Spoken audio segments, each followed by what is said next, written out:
제가 이제 인관할 때 국방일보 1면에 나왔어요. 내용이 뭐였냐면은 벤처기업이 매출 한 50억 정도 했었는데 모든 걸 내려놓고 군대에 스스로 갔다. 이게 신문에 나와가지고 그래서 그거를 또 참모총장님이랑 많이 보시고 이 육군본부 대가 육군본부 이제 갔어요. 그래서 육군본부에 들어가자마자 첫 지시를 참모총장님 지시를 받고 받았는데 한 줄이었어요. 중대급 부대일지를 전산화할 거. 한 줄이었어요. 그래서 부대일지가 뭔지도 모르잖아요. 그래가지고 이렇게 저희 과장님한테 부대일지가 뭔가 물어봤다고 엄청 혼나고 실제 중대 가서 이제 부대일지 책자 보고 그다음에 어떻게 구현했냐면은 저희 과장님이 15일 이후에 보고해라고 해서 진짜 분들 빡센 거 보시고 10일 만에 하라는 얘기인가 그래서 중대 가서 부대일지 하나 들고 와가지고 그게 보니까 아래아 한글 소프트웨어를 다행히 중대가 다 쓰고 있었고 중대 환경이 당시 내적이 몰려가지고 그 중대장 홍보관 여기 잘 아시겠네요. 중대장 홍보관 그 행정병, 해명기, 허브로 연결해놓은 게 다예요. 근데 세 개 PC의 공통점은 아래 한글 소프트가 깔려있어요. 그래서 구현할 수 있는 유일한 방법은 웹 불가능하고 15일 만에 C로 개발하는 건 더더욱 불가능해요. C로 개발하는 건 여러분 아시겠지만은 메모리 얼로케이션하고 막 프리시키고 막 이러다가 소프트 자꾸 죽어서 그래서 선택 언어도 군에 있는 라이센스가 있는 걸로 해야 되잖아요. 그래서 선택 언어가 비주얼 베이직이에요. 비주얼 베이직에 대학교 다닐 때 수업 하나 대강 듣고 그리고 그 인터넷도 안 되잖아요. 보통 여러분들 코딩할 때 보통 검색해서 코딩 갖다 붙이잖아요. 근데 군대는 불가능해요. 날 코딩해요.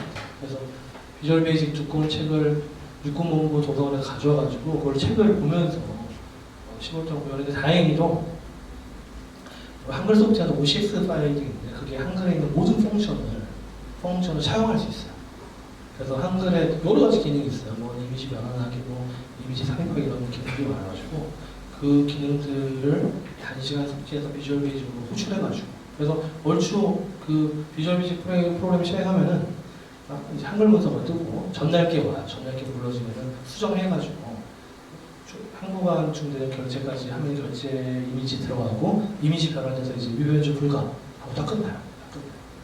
그래서 이제 그거를 15일 만에 개발을 해서 과장님한테 이제 보고해 보길래 시연을 했어요. 자 이렇게 하면 됩니다. 시연을 했더니 15일 동안 계획을 보고라고 했는데 이걸 다 만들어내려고 하는 거예요. 그래서 시연이 끝나고 이제 좀 이따가 처장님실 전화 와서 원스 하세요. 시연하고 좀 이따 보니 부장님실 전화해서 또 시연을 하고 그래서 그 다음 주에 그 참모총장님 벙커에서도 시연을 하게 돼서 그 다음에 전국 연료가 됐어요. 그래가지고 그리고 국방부에 또 나갔어요. 그걸 1면에 중대급 부대일지 전사를 또 나가고 또 이렇게 저희 부장님이 초수사셨는데 그 일로 군단장 되셨거든요. 계속 불러가지고 이렇게 하사주 받고 막 그러니까 충분히 여기까지 올라와가지고 회사를 까먹은 거예요. 회사를 까먹었어요. 그래가지고 이제 그때는 그 저희 뭐 부장님도 너 장기해라. 국립의사 태어났다. 그래서 장기라서 장기를 해야 되나? 이렇게 생각이 거의 치우친 상태에서 어머니가 이제 회사를 다 잠깐 하셨죠. 근데 어떤 일이 생겼냐면은 그 2005년 10월 정도에 저희 도와준 교회 집사님이 잠깐 나오라고 해서 나왔더니 회사를 폐업하고 가라는 거예요. 폐업하고. 그래서 왜요? 왜냐면 제가 군대 갈 때 회사 통장에 한 5억 몇천 있었어요. 6억까지 회사 만들었어요. 5억 몇천 있었는데 갑자기 폐업을 하면서 그 돈 다 어디 갔냐. 그리고 좋은 사업은 이럴 리가 없다. 이렇게 얘기했더니 이것뿐만 아니라 저희 어머니가 아버지 집담보로 8억을 대출받아서 회사에 넣었다는 거예요. 월급 주려고. 그래가지고 잠깐 그 충성심에 여기까지 올라와서 군생활에 미쳐있을 때 10몇 억이 날라가요. 10몇 억. 이 얘기 왜냐면 사업 초기에 여러분 지금 사업 준비 기간, 사업 초기간이잖아요. 이 시점으로 5년은 초몰입을 해야 되죠. 저는 어쩔 수 없이 군대 가서 이렇게 됐지만 이 시간에 몰입 안 하고 자꾸 딴 기웃기웃 하시는 분들이 생각보다 많아요. 얼마 전에 저희 그 임원한테 들었던 얘기인데 그 임원이 강의인가 멘토링인가 하러 갔다가 갑자기 누가 강의에서 들어갔더니 저희 포트폴리오를 하는 거예요. 그런데 강의 제목이 CN테크로부터 투자 받는 법 이런 걸 가져가고 있다는 거예요. 그러면 안 된다는 거예요. 초몰입을 해야 되는 거예요. 초몰입을 해야 된다. 제가 그래도 그때까지 군대에서 이거저거 공을 많이 세워 저희 과장님이 주말마다 회사 경영하는 걸좀 용인해 주셨거든요. 묵인해 주셔가지고 그때보다 다시 회사로 열심히 주말마다 나오기 시작했는데 그때 이제 회사에 왔을 때 아까 문제정 얘기했잖아요. 문제정이 최종 결과물이 여러분들 그 기술에도 몰입을 하다 보면은 내가 구현해야 될 기술 리스트가 나오거든요. 그러니까 솔루션은 보통 내가 나의 방향성을 제시하고 구현에 대한 기술에 대해서는 별도로 보통 이제 여러분 작성을 해야 돼요. 이것도 마찬가지입니다. 제가 아까 뭐 전자지도를 구현했다, 매장 포스트에 주문 전산 미드를 구현했다 이런 얘기밖에 안 했잖아요. 실제 홈페이지 주문은 되게 좋은 사업이었어요. 주문 사업이었는데 이 콜센터 운영은 굉장히 어려운 사업이었어요. 왜냐하면 생산성 관리가 핵심이다. 생산성 관리. 당시에 우리 회사에는 상담사분들 대부분 파트타임 아르바이트 하시는 분들이요. 이런 출결에 대한 자동화도 안 돼 있었고 주문 양이 점심쯤 돌았다가 저녁에 많이 들어오는데 이 예측도 안 돼 있었고 주문량이 예측을 했었을 때 거기에 해당하는 상담사들 시간표를 작성한 것도 자동화가 안 돼 있었고 그리고 주문 전화와 주문 외전화가 있어요. 주문 전화는 당연히 피자 주문 전화겠죠. 주문 외전화는 배달 전화, 피자 탔다고 합니다. 뭐 이런 항해팀 전화가 많아요. 이게 전체 35%가 됐어요. 그래서 이런 전문적인 전화들을 또 상담사들 파트타이머 분들이 받기 되게 어려워요.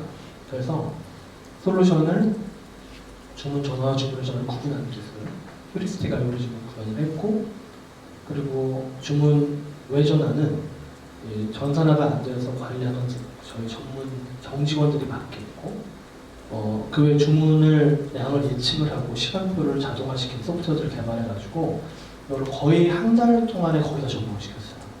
모집을 하면서. 맨 마지막 남았었던 게 상담사들이 주문을 더 많이 받게 하는 동기부여 프로그램이었어요. 이거는 동기부여는 HR의 영역이죠. 기술의 영역이 아니라. 근데 제 사업 모델은 한 상담사가 적어도 한 시간에 12개 정도 받을 거다. 그것은 실제 뚜껑을 열어보니까 7, 8개 받고 있었거든요. 그래서 결론적으로 한 상담사가 15개를 밖에 못 먹었어요. 5개. 그래서 그때 당시 시급이 4,000원이었고 4,000원과 한 주문당 300원 곱하기 X. 그러니까 15개면 4,500원이 되잖아요. 둘 중에 큰 걸 주겠다라는 프로모션을 했었는데 처음에 다들 그 프로모션을 믿지 않았고 하는 사람이 어떻게 10개 이상 받냐 이런 분위기였어요. 근데 이제 그거를 나도 받겠다. 나보다 더 하나라도 많이 받으면은 10,000원씩 주겠다 프로모션을 했어요. 이걸 증명을 해야 되잖아요. 그래가지고 이렇게 전광판을 만들어서 여기저기 달고 그 전광판에는 탑 3에서 탑 10까지 보이시게 이렇게 했어요. 그래서 이게 제가 그 당시 2006년 1월에 이걸 처음 프로모션 했는데 저도 당연히 저희 열심히 받아야 되잖아요. 열심히 받아야 되는데 제가 첫 30분에 15개 넘게 받았어요. 원래 1시간에 다 해도 7, 8개밖에 안 받는 조직이었는데 15개 넘게 받는 게 전문판에 나오니까 상담사들이 쭉 따라오는 거예요. 그래서 제가 첫 시간에 29개, 2등이 한 28개 이렇게 받고 그 다음 시간에 30개가 넘어가기 시작했어요. 그러니까 생산성이 3배가 넘게 개선이 됐어요. 그래서 그날이 아마 처음으로 CNC가 돈을 번 날, 1BP가 통과를 한 거예요. 1BP. 이런 것들이 하나하나 경험적 테크놀로지잖아요. 이런 것들이 이 경험적 테크놀로지가 IR 자료에 솔루션 다음에 들어가야 돼요. 그리고 여러분들이 해야 되는 아까 키 액티비티 있잖아요. 그런 것들이 이런 것들이 기술이 돼야 됩니다. 아시겠죠?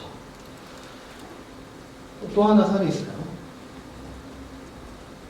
제가 이제 전역을 했을 때 그 회사가 마이너스 8%까지 갔었다가 전역을 했을 때 회사 통장에 한 3억 몇천 있었어요. 그걸 다 갚은 거예요. 군생활하는 주말 경영을 하면서 1년간 다 갚고도 나왔던 건데 그러고 나서 그 저희가 당시 뭐 1588, 1577 이런 전화가 워낙에 많이 들어오니까 KT에서도 뭐 하는 회사들이 전화를 많이 받아 이게 된 거예요. 그래서 KT가 비즈메이커 사업들이 이 시장에 진출했어요. KT는 이제 처음에 첫 클라이언트가 장충동 왕족밥을 비싼이라고 했어요. 1억 8발 3만 고 그쪽으로 들어갔고 우리 피자를 장악하고 있었고 그래서 이제 대격전지가 치킨이었어요. 치킨. 근데 여기 치킨은 이 시장이 달라요. 시장이 다릅니다. 치킨은 피자나 예를 들어서 노르보상 이런 데들, 도미노 피자 이런 데들은 당연히 뭐 피자 이런 데들은 가맹점 중 한 5억 원 이상 투자를 해야 돼요. 그리고 파트너를 10명에서 고용하는 어떤 경영형 프랜차이즈를 볼 수 있어요. 근데 치킨이 달라요. 부부 창업이라 해서 아내가 닭튀고 남편이 이런 시장이에요. 시장의 문제 자체가 달라요. 처음에 주문권당 950원 얘기했었을 때 엄청나게 욕먹었어요. 우리가 왜 그 돈을 주고 주문을 대신 받아야 되냐 뭐 이런 얘기들. 그래서 결론적으로 저희나 KD나 시장을 다 못 뚫다가 제가 실제 피자 매장, 치킨 매장을 6개월 운영을 했어요. 제가 차려가지고 치킨 쇼라고 운영을 하면서 이 안에서 솔루션들을 만들어갔어요. 그래요. 전화를 받을 수 있을 때 전화를 돌려주자. 전화를 못 받을 때만 받아주자. 홈페이지 주문권에 열자. 이런 솔루션들이에요. 그리고 생산성 자체가 나오질 않아가지고 그때 업계 최초로 콜 블렌딩이라는 개념을 개발했어요. 한 상담사가 다 받는 거예요. 미스터 피자 받다가 BBQ 치킨 받고 장수영 아니면 공족발도 받고 이런 식으로 콜 블렌딩을 개발해가지고 이걸로 이제 시장의 솔루션을 적정가에 대해서 시장을 만들어냈어요. 그래서 결론적으로는 치킨 시장에서 저희가 21번인가 입찰을 했거든요. 다 이겼어요. 이거 이긴 이유가 뭐겠어요? 시장의 문제의 본질을 알고 있어서 그런 거예요. 시장의 문제의 본질을. 그리고 피자는 제가 좋아하니까 엄청 시켜 먹어봐서 대강 알고 있었는데 치킨 별로 안 좋아해요. 치킨 별로 안 시켜 먹었단 말이에요. 근데 그 문제를 정확하게 정리하기 위해서 아예 매장을 차려가지고 6개월 동안 초몰입을 한 거예요. 거기서 나오는 어떤 문제에 대한 깊은 정의. 그러니까 이 시험 집행의 한이에요. 그래서 정리해보자면은 여러분 비즈니스 캔버스는 시작을 위한 거예요. 시작을 위한. 여러분 비즈니스 캔버스 그리고 1차 사업 계획서가 나오게 되면은 사업 계획서는 계속 업데이트를 해야 됩니다. 그리고 제가 이 자리에서 오늘 원래 3시간 강의하려고 했었을 때 마지막 강의가 투자자의 생각을 읽어라 했었는데 그건 어차피 못하게 됐으니까 스타트업 모닝커피라고 하는 제 마지막 유튜브를 해요. 거기에 지난주에 투자자의 생각을 읽어라를 제가 올려놨어요. 그걸 꼭 보세요. 그 얘기를 왜 하냐면은 투자를 여러분들 받을 때 시드 투자 언제 받아요? 라는 질문이 되게 많아요. 여러분 궁금한 시드 투자 언제 받을까? 정답은 MVP를 만들어서 1차 실험이 끝났을 때 미니멈 비어블 프로덕트를 만들어서 1차 실험이 끝나면은 시드 투자를 받아요. 그러면은 프리 투자는 언제 받아요? 프리 투자 같은 경우에는 프로덕트 마켓핏이 끝나면 PMF가 끝나면 받아요. MVP는 이렇게 설명을 해볼게요. 서대문구에서 일어나는 일이니까 제가 더 재미있게 설명할 수 있어요. 저희도 서대문구에 있고 배달의민족도 첫 테스트를 서대문구에서 했어요. 저희 회사랑 같이. 배달의민족 저도 기억나는 처음으로 주문이 내려간 게 한 800건 내려갔어요. 그게 서대문구예요. 1차적으로 배달의민족의 MVP 뭐냐면은 여러분 배달의민족 초기에 써보신 분들 아시겠지만은 누르잖아요? 그럼 전화가 매장으로 돌아갔어요. 실제 돌아갔어요. 주문을 완성시킨 게 아니라 누르면은 통화했어요. 매장에서 어떻게 전화하셨어요? 뭐 이런 사람 되게 많았었어요. 전화 돌리기가 MVP예요. 그 MVP의 목적은 사람들이 이 푸드 애그리게이터 배달 기능 뭐 하는 걸 쓰는구나. 그게 끝나면 시드 받을 수 있습니다. 두 번째 PMF로. 그러면 배달의민족 궁극적인 목적은 주문을 다 완성시켜서 내리는 건데 이 개념도 통할까? 그러면은 여기 나온 것처럼 특정 세그먼트의 시장을 타겟팅해야 돼요. 타겟팅해야 돼요. 그래서 배달의민족이 처음 타겟팅하는 게 서대문구 전체 할까? 너무 크잖아요. 그때 투자금액이 3억이었단 말이에요. 너무 크잖아요. 서대문구 전체가 아니라 그러면은 연희동을 할까 신촌동을 할까? 근데 신촌은 배달 상권이 아니고 연희동을 했는데 연희동도 너무 커요. 그래서 연희동에서 연대 후문부터 소방서까지 길로 할까? 이것도 커. 그러면은 거기는 하숙집만 할까? 이것도 애매해. 그래서 거기는 하숙집에 20대 후반 결정을 하자. 그게 1차 PMF를 위한 타겟팅이에요. 여기서 시장 점유율을 증명해 내잖아요. 그럼 그 다음 투자를 받는 겁니다. 투자는 시장하고 매칭이 돼요. 그 다음 시장을 도모할 때마다 투자를 받아요. 그리고 전 투자에 대해서 나의 실험 결과를 제시할 때 투자자들의 마음을 움직여요. 배달의 민족이 PMF 할 때, 아마 여러분들 기억나시는 분도 있을 거예요. 서대문구니까. 그때 20대 후반 남자 학생들만 타겟팅했기 때문에 당시 프로모션이 이런 게 있었어요. 5번 연속 주문하면은 당시 배달의 민족이 비타오백 소녀시대들이 있었어요. 이거를 12명 다 모아준다. 근데 그 남자들이 그거를 보는 순간 어떻게 했어요? 다 시켰어요. 뭐하고 있는지 보겠다. 그래서 그때 김홍기 대표가 누구였지? 뭐 유난가 못 구해서 의정부까지 갔다고 했었어요. 근데 그게 입소문을 타면서 굉장히 빨리 고객층들은 확보해 나갔어요. 그래서 배달의 민족이 이 PMF 단계 그 다음 단계로 가게 되면은 커스터머 프로그램 피스로 넘어갑니다. 그때가 되면은 이제 좀 큰 시장에서 시험을 제대로 해보는 단계에 들어가요. 그때 이제 수도권을 넓혔습니다. 수도권을 넓혔는데 그때 보면은 남자 고객들이 많으니까 남자 마케팅이었어요. 남자 마케팅. 그래서 그때 배달의 초기 모델이 누군지 아세요? 유승용도죠. 유승용을 여자들이 좋아할까요? 안 좋아. 유승용 남자만 좋아해요. 그리고 그때 광고 카피도 디테일한 게 전혀 없어요. 그때 광고 카피 기억하세요? 유승용이 딱 한마디예요. 우리가 무슨 민족입니까? 배달의 민족. 이게 뭐예요 이게? 억울한 얘기도 아니고. 근데 남자들이 엄청나게 꽂혀가지고 다 그렇게 해주는 거예요. 남자 마케팅, 단순 마케팅. 이게 마케팅 전략도 그런데 여기에 맞춰서 시장에 맞춰서 투자를 전략적으로 받은 대표적인 성공 모델이에요.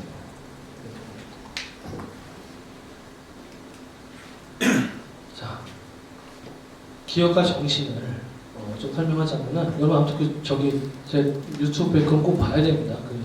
이게 이어서 설명을 제가 원래 했었어야 되는데 투자자의 생각을 읽어라. 거기 보면은 요 개념이 나오고요. 그 다음에 BCG 매트릭스가 또 나와요.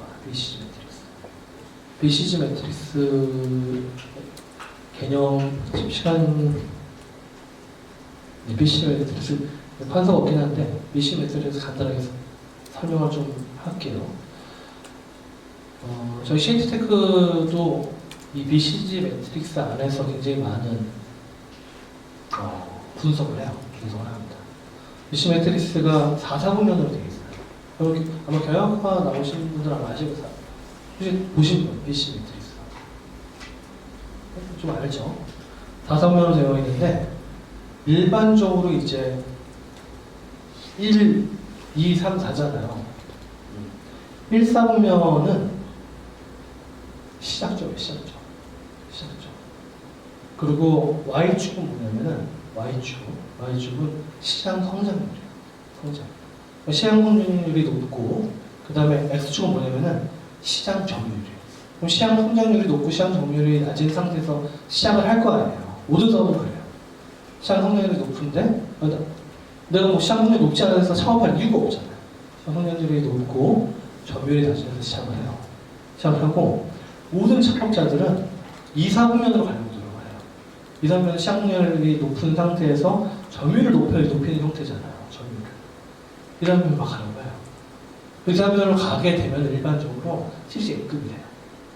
CGA급. 그런데 시장 막 가고 있는데 시장 성능이 갑자기 훅 떨어져. 메타버스. 블록체인 중에 퍼블릭 블록체인처럼 확 떨어져. 그러면 하다 이렇게 훅 떨어지면은 시장 점유율도 높이지 못하는 성장률도 꼬꾸라지는 거잖아요. 그럼 그 사분면이 4사분면이거든요. 4사분면이 뭐라고 써있냐면 DOG라고 써있어요. 개가 된다. 근데 이게 뭐냐, 제가 유명한 게 보스턴 컨설팅 그룹인가 그거 해서 개가 되게 하는 거예요. 저희 시엔텍은 그런 경험이 있어요. 없지 않아요. 21년이 됐는데 왜 없겠어요. 근데 일반적으로 이제 스타가 되잖아요. 근데 스타가 시장 성장률을 모든 양이 다 높을 거예요. 그렇지 않아요. 시장 성장률은 떨어져요. 저희 시엔텍만 하더라도 대표 번호 주문, 홈페이지 주문, 그리고 모바일 주문도 저희가 다 최초로 만들었어요. 피자 모바일에, 미스터 피자 모바일에, 뭐 KFC 모바일에 다 저희가 최초로 만들었어요. 더 먼저 배달앱보다도 한 6, 7, 한 5년 먼저 나왔어요. 엄청나게 빨리 5년 만들었고, 이게 전성기를 이루었었던 시기가 2012, 13, 14예요. 프랜차이즈별로 대표번호, 홈페이지 모바일 주문. 이게 2012, 13, 14 전성기. 그때는 스타였어요, 스타. 심지어 CN스택은 시장 점유율이 90%가 넘어요. 완전 스타였었어요. 스타였었는데, 저희가 엑스플로이터업을 2012년에 시작하면 스타트업들 도와주기 시작했고, 당연히 배달앱들도 도와줬어요. 심지어 배달 통창업체 저희가 2번 투자했어요. 다 도와줬어요. 도와줬는데, 카니발라이제이션이 일어나면서 저희가 시장 성장대가 꺾여요. 근데 이게 시장 성장대가 꺾인다고 해서 이익이 줄지 않아요. 보통 시장 성장대가 꺾이잖아요. 그럼 원래 스타에 있었던 구간들이 내려오면서 캐시카우가 됩니다. 캐시카우. 이익률은 높아져요. 왜냐면은 프랜차이즈 외식업체들이 다 이게 메인 채널이었을 때는 이런 그 QC, 퀄리티 컨트롤 굉장히 높은 수준이에요. 근데 지금은 이게 메인 채널이 아니잖아요. 그래서 어느 정도 퀄리티를 낮추면 이익률이 좋아져요. 그래서 저희가 현재 기존 사업들은 매출은 꺾이지만 이익률이 굉장히 좋습니다. 저희가 카카오 선물하기 배달 중개만 해서 1년에 이익을 거의 뭐 8억을 냈다. 그런 채널이 여러 개가 있잖아요. 그러니까 굉장히 좋은 역할을 합니다. 여러분들이 사업 계획서를 쓸 때 내가 예를 들어서 이게 나중에 이걸 다 시작하는 시기니까 이 도구로 내려갔다고 해서 이거를 저희 4년 차인데 왜 한 게 아무것도 없어 이런 질문을 받을 때가 있어요. 근데 이렇게 바로 도구로 내려간 경험치들도 얘기하는 게 우리 나왔습니다. 낮고, 그리고 창업을 하게 되면은 이 물음표에서 1사분면에서 2사분면이 스타로 가려고 하는 노력을 계속 해야 돼요. 왜냐면은 여러분들이 지금 현재 사업 모델은 지금의 사업 모델인 거지 2년 후에 이게 여러분들의 사업 모델이 아닐 가능성이 훨씬 높아요. 훨씬 높습니다. 계속 이 노력을 해야 돼요. 스타로 가려는 노력. 그래서 이 스타로 가려는 노력을 바로 이 챌린지, 도전을 계속 해야 돼요. 특히나 사업 환경이 바뀌었기 때문에 이 도전을 계속 지속해야 돼요. 근데 도전하다 보면 힘들지 않나요? 근데 나 힘들다고 옆에 있는 직원한테 버럭버럭 할 수 있어요? 안 돼요. 인내를 해야 돼요. 힘들어 인내를 할 때 결국 기억과 정신이에요. 제가 CNS에서 현재 쓰고 있는 툴인데 이 VMVS라는 툴이 있어요. VMVS. 아마 여러분들 또 저희 뭐 이렇게 저 행사나 혹시 저 유튜브 보시는 분들 한 번쯤은 아실 텐데 회사가 가고자 하는 밸류, 이 밸류가 형이상학적인 밸류예요. 우리 회사가 추구하는 것은 무엇이냐 그러면 CNTech 같은 경우는 정의로운 기술 이런 얘기를 되게 많이 합니다. 그러니까 우리 기술을 가지고 뭔가 정의롭게 이 사회를 쓰이자 이게 우리의 지향하는 가치예요. 개발을 하던 투자를 하던 이 정의로운 기술을 계속 우리가 무언가를 하자는 게 우리의 지향하는 가치예요. 그리고 미션이 있어요. 미션은 보통 우리 직업이 있듯이 각 회사도 업이 있어요. 업종, 업태 얘기하잖아요. 우리가 일을 위해서 하고자 하는 업을 설명을 해요. 그래서 우리 CNT는 미션 선언문들이 있습니다. 선언문도 있고, 그 다음 비전과 스트래터지가 있는데, 그 다음 비전 중장기 비전이에요. 중장기 비전. 이 우리가 추구하는 밸류와 우리가 이루어야 될 이 업, 이 사명을 위해서 CEO가 4년 단위, 우리 회사는 4년 단위를 해요. 4년 단위로 계속 비전을 제시하는. 우리 이제 이렇게 갈 거야. 우리 이제 이렇게 갈 거야. 그러면은 거기에 맞춰서 전 직원들이 또는 팀들이 또는 본부들이 각각의 전략, 스트래터지를 만들어서 이걸 서포트하는 거예요. CEO가 야 우리 절로 갈 거야. 말하는 건 끼고 보이지? 그럼 우리 조직원들이 아 절로 가는군요. 보여요.